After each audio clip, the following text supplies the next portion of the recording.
Welcome to another boring episode of the Oasis. Da-da-da-da.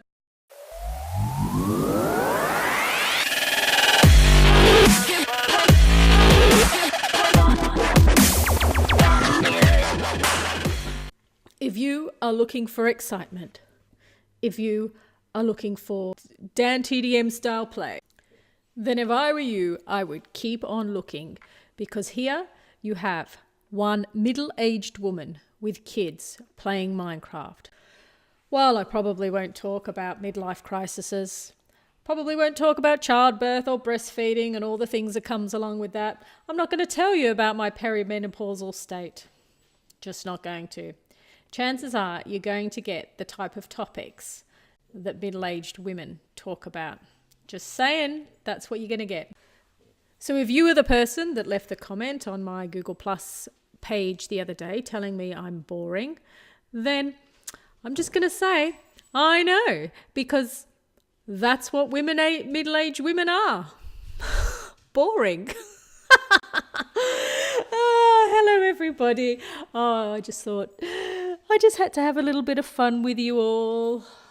I did.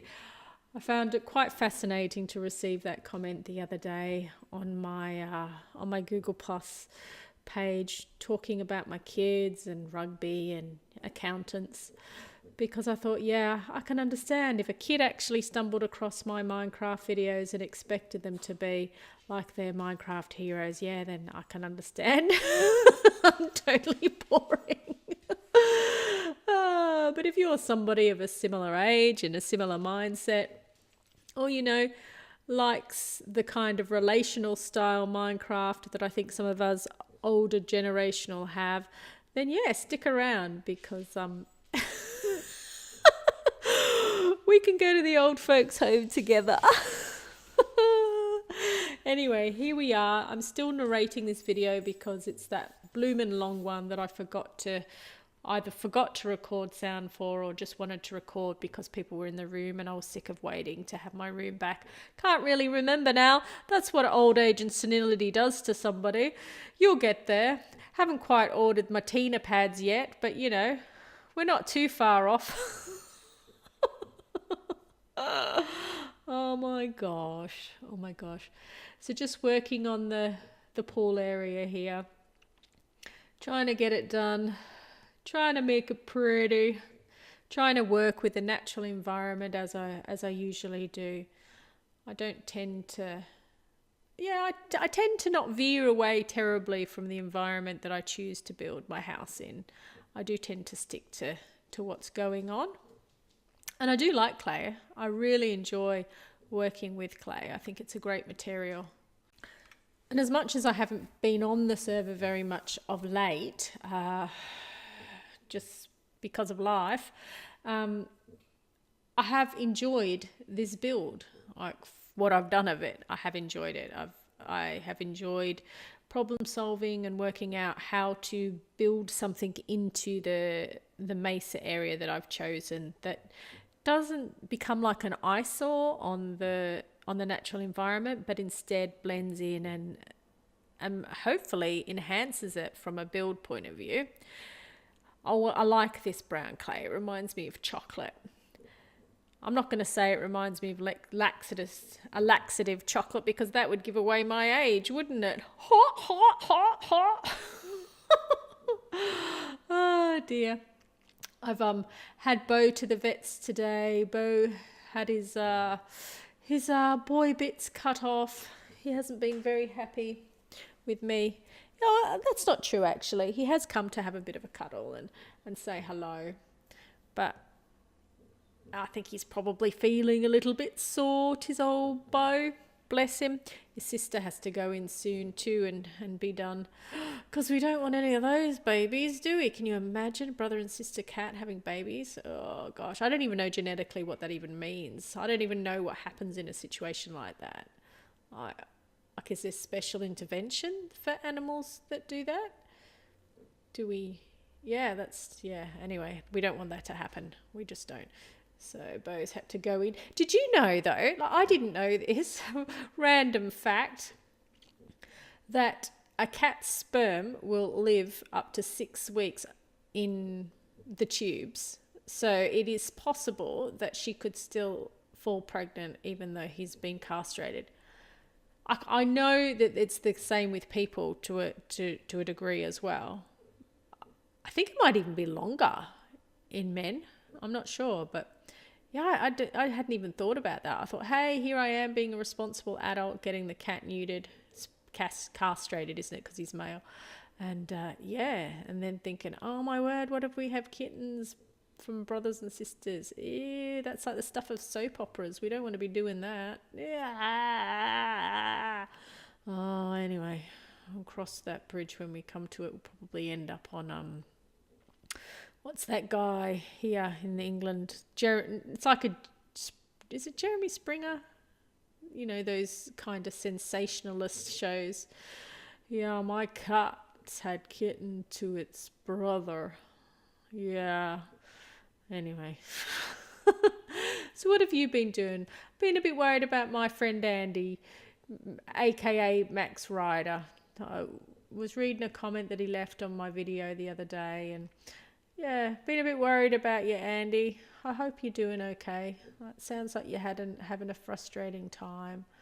I hope life is kind to you this week. Don't beat yourself up too much about it, because, you know, like we all have bad times. Gosh, I know I do. Like, I was shouting at Joey last night about something. I know what it was. He wanted me to stop something I was doing to watch him flick an origami plane across the room. Now, bearing in mind, that's not an unreasonable request. I don't have a problem with stopping what I'm doing to watch one of my kids do something. But he was asking me to stop what I was doing every 5 minutes. Like, every 5 minutes. And I just thought, you know, at some point I'm going to have to draw the line on you asking me these things, because there comes a point where you just have to get stuff done, and you just cannot be like a permanent. It's like having a permanent YouTube channel on the go constantly, where you need somebody there to watch what you're doing and comment on it. Like I actually wonder whether it's part of this generation, this YouTube generation, that kids feel they need to commentate their way through their lives. Does anybody else's kids do that? Like, I've heard a couple of people say that recently, that their kids, you know, treat life like one big YouTube commentary. So I know it's not just him. So I snapped at him, and he said, but you're just not understanding me. You're just not understanding me. And I had to put my hand up and say, you know what? I am understanding you. I get exactly what it is you want me to do, but I don't want to do it. And there's a difference. There is a distinct difference between me not understanding you and me not wanting to do what you asked me to do. Did his head in. I don't think he understood what I was saying. I don't think he even thought that a parent could perhaps refuse to look at something he thought was marvelous and exciting. So we had some words about that, did Joey and I? Yeah. Next time I need to not wait until I'm feeling frustrated to have those words. But I do think it's important for kids to learn that you are not just there to be like their permanent audience, that just sometimes you have to get stuff done. That's not going to work, Derp. Yeah, okay. Yeah, you can't have that block there like that. It's just not going to work. That's better. Yeah. Be interesting to hear whether anybody else's kids do things like that, or whether it's just mine. Oh dear. In other news, Mimi, I find out last night, fell downstairs and has sprained her ankle. Bless her. So she can't go off to the army weekend this weekend, as she was going to do. And Josh was just telling me as well that last night at about 9:30, his right ankle all of a sudden started to hurt with actually no good reason to. And so he sent a message off to her and said, hey, Mim, what time of night did your ankle start to hurt you, and which ankle is it? And she told him, and it turned out that his ankle started to hurt at exactly, round about the time that she sprained her ankle. So we were having a bit of a chat then about empathy and whether you can, whether you can be empathetically aligned or linked with people. I suspect you probably can, but whether there is something in that or whether there is nothing in that, I do not know. Anyway, I'm going to leave this video here. We've managed to dig out a room. We've made some torches.